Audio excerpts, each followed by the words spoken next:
মুলবি মানুষ তো আপনাদেরকে খুলে দেখিয়ে দিচ্ছি। এদিকে দেখেন, অনেকে দেখবেন চুল কাটছে, এগুলো একদম মেশিন দিয়ে কেটে একদম পাতলা করে রাখে, আর সামনে দিয়ে একদম বিরাট বড় বড় কাট। আপনার দিকে আছে? এই ছেলেটাকে যদি জিজ্ঞাসা করি, আমি গালি দিব না, এই ছেলেটাকে যদি আমি জিজ্ঞাসা করি, এই তুমি এরকম করে চুল কেটেছো কেন? বলছে কেন আপনি জানেন না, আমাদের ওই কি বলছে ঋত্বিক রোশন না, ওইরকম করে চুল কেটেছে, তার লিগে আমিও কেটেছি। তাহলে ওর আদর্শটা কে হলো? সবাই বলুন, ঋত্বিক রোশন হলো কি হলো না? এই তোর প্যান্টটা এরকম ছিঁড়া কেন রে? আপনাদেরকে ছিঁড়া প্যান্ট নাই? আল্লাহ, অনেকদিন পর কথাটা মনে পড়লো, আবার রিপিট করছি, এবছর কোথাও বলি, আজ থেকে 7-8 বছর আগে, তখন নতুন বক্তা, কাঞ্চনজঙ্ঘা ট্রেন ধরবো মালদাতে, আরেকটা বক্তা ছিল আমার সঙ্গে, তার নামটা বলবো না, এখনকার বাজারের ফেমাস বক্তা। তো 4 নম্বর প্ল্যাটফর্মে দাঁড়িয়ে আছি, কাঞ্চন ধরে ওই কুচবিহারের দিকে যাবো, কাঞ্চন ধরে জালসা আছে। তো আল্লাহর কসম, কয়েকটা বেটি ছেলে এত নেকেড পোশাক পরেছে, কোনটা উঁচা কোনটা টেরা কোনটা বাঁকা সব বুঝাই দিচ্ছে। আর তার সঙ্গে কয়েকটা বেটা ছেলে আছে, আর জিন্সের প্যান্ট এখানে ছিঁড়া এখানে ছিঁড়া এখানে ছিঁড়া, সালা এইখানে ছিঁড়া, ভিতরে গুডাউন দেখতে পাওয়া যায়। এরকম প্যান্ট আপনারা দেখেছেন? হ্যাঁ না বলেন না রে বাবু, ভিতরে আন্ডারগ্রাউন্ড দেখতে পাওয়া যাচ্ছে। আপনারা এরকম প্যান্ট নয় দেখেন? আমি, ওই বন্ধু ছিল বক্তা, আর একটা ছিল, নামটা বললাম না, আমি বললাম তখন নতুন, তো তখন এগুলো প্যান্ট নতুন, তখন এত অ্যাভেলেবেল ছিল না, এখন তো অ্যাভেলেবেল হয়ে গেছে। তখন আমি বললাম, আহারে কত গরিব বে, ছিঁড়া প্যান্ট পেয়েছে, সালা হার কাজে দিতে চাইতো, আমারটাই গুলোকে দিতাম ভাই। তখন আমাকে আমার ওই বক্তা বন্ধু বলছে, বন্ধু তো আবে তোর হুঁশ আছে ভাই, হ্যাঁ তোর যত টাকা আছে, তোর বাপের যত টাকা আছে, তার থেকে 14 ডবল টাকা ওর বাপের আছে, তুই ওকে গরিব বলছিস মানে? ও তো ছিঁড়া প্যান্ট, সালা ভিতরের মাল দেখতে পাওয়া যাচ্ছে। তখন বলছে, আরে খাপা তুই বুঝবি না, এই যুগে যার যত ছিঁড়া তার তত ডিজাইন। হ্যাঁ কিনা বলুন? ডিজাইন হতে হতে প্যান্ট নামতে নামতে নামতে নামতে পাছা দেখতে পাওয়া যায়, এরকম নাই আপনার দিকে নাই? তখন বলছি যত নিচে নামবা ছিড়বে তত ডিজাইন। তখন আমি বলছি, শালা কখন ল্যাংটা হয়ে চলে আসবে, বলবে শালা এইটাও ডিজাইন। এখন আপনাকে যদি বলে, এই ছিঁড়া জিন্সের প্যান্ট পরেছেন কেন, বলে কেন আমাদের মডেল সালমান খান ছিঁড়া প্যান্ট পরে স্টেজে, এই কি বলছে, বিভিন্ন টিভি শোতে যায়, টিভি শোতে যায়, যায় না? ওকে দেখে দেখে ছাড়লাম। এবার আপনারা বলুন, তাহলে আপনার আদর্শ কে হবে?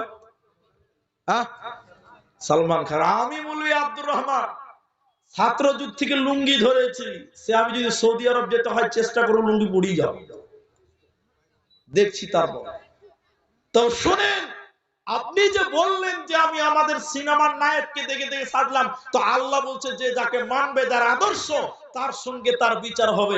এখন আপনার আদর্শ যদি ওই কি বলছে সিনেমার নায়ক হয়, তাহলে বিচার কার সঙ্গে হবে? নায়কের সঙ্গে হবে। আর তুমি জানো তারা কারা?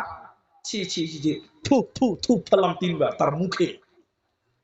এই যে মসজিদ ভেঙেছে, আমি নাম বলবো না, মানে বক্তব্য সোশ্যাল মিডিয়াতে ভাই স্বাধীন ভাবে দেওয়া যায় না। আমার ফেসবুক বন্ধ করে দিয়েছে কোম্পানি, বলছে লাইভ করতে পারবে না। বলে কেন, আপনি খুব বাড়াবাড়ি করে কথা বলছেন, আমাদের সংখ্যা গুরুতে লেগে দিচ্ছে, আমার ফেসবুকে লাইভ চলে না, 1 মাস সাসপেন্ড করে দিয়েছে। এখন যে মসজিদ ভেঙে মন্দির করা হলো, এই মন্দিরে আমাদের মুসলমান, আপনারা যাকে আদর্শ বলেন, তারা পর্যন্ত টাকা দান করেছে। এ খবর আপনারা শুনেননি? শুনেননি আপনারা? মনে হয় মুসলমান নাম দিয়ে তারা মসজিদ বানানোর জন্য 5 করোড় টাকা দিয়েছে। বলুন নাউজুবিল্লাহ। বন্ধুরে আমার, অনেক কথা বললাম আপনাদেরকে। তাহলে যদি আপনি রাসূলের পদ্ধতিতে দুনিয়া গড়েন, বিচার হবে রাসূলুল্লাহ বলুন সাল্লাল্লাহু আলাইহি ওয়াসাল্লামের সঙ্গে। এজন্য আদর্শ ঠিক করে নাও। দ্বিতীয় প্রমাণ করবেন কেমন করে? আল্লাহ কোরআনে বলছেন, ওয়াকুল্লা শাইইন আহসাইনাহু কিতাবা, আমি তোদের জীবনের সমস্ত কৃতকর্ম, ভালো মন্দ সবকিছু লিখে লিখে রেখেছে বান্দা, কিতাব বানিয়ে রেখেছি বান্দা। কিয়ামতের দিন আল্লাহ আপনার আমলনামা, আপনার জীবনের হিস্ট্রি আপনাকে এইরকম তুলে দিয়ে বলবে, ইকরা তুমি পড়ো, ইকরা তুমি পড়ো। আপনি যদি কোনোদিন স্কুলে না যান, মাদ্রাসায় না যান, তবু আপনি সেদিন পড়তে পারবেন। এমন ভাষাতে লেখা আছে কোন মানুষ পড়তে পারবে না এমন হতে পারে না, সারা পৃথিবীর মানুষ পড়তে পারবে। আপনার জীবনে ঘটে যাওয়া সমস্ত কিছু লেখা আছে। আল্লাহ কিতাবটা তুলে দিয়ে বলবে, ইকরা তুমি পড়ো।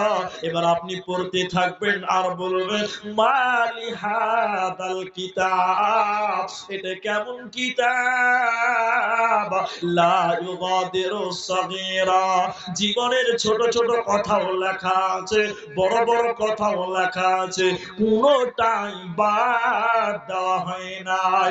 অতএব কিয়ামতের দিন আল্লাহ লিখিত ভাবে রেখেছেন, সেটা দিয়ে প্রমাণ করো।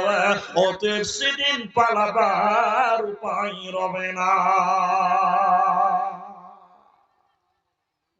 এবার আর একটা জিনিস বলছি, এদিকে দেখেন। আমাদের সমাজে একটা বিরাট বড় রোগ আছে, কি বলুন জানেন? কোনো কিছু করছেন তো আপনারা কথা বলবেন, আমি বলছি ভাই এটা করা যাবে না, বুঝে না করা যাবে, আমি বললাম করবেন কেন, কোথায় আছে বলুন, বলছে না আছে, বলে কোথায় আছে? ওদের কোনো দলিল নেই, দলিল একটাই আছে, ওই কিতাবের নাম কি জানেন? ওই কিতাবের নাম হলো অসুবিধা কি। যখনই কিছু মানা করবো তো বলে বুঝে করলে অসুবিধা কি। এই কিতাবটার নাম কি বললাম বলুন, সবাই বলুন, এরা বলছে না যখন। আমি বলছি এটা করা যাবে না, না করবো, কেন করবেন, দলিল আছে, তখন বলে করলে অসুবিধাটা কি, এটি ওর দলিল। এই অসুবিধা কি মার্কা দলিল দুনিয়াতে এখনো আছে না, না একটু বলুন। এবার আপনাকে ওই অসুবিধাটা দেখাবো, এদিকে তাকান।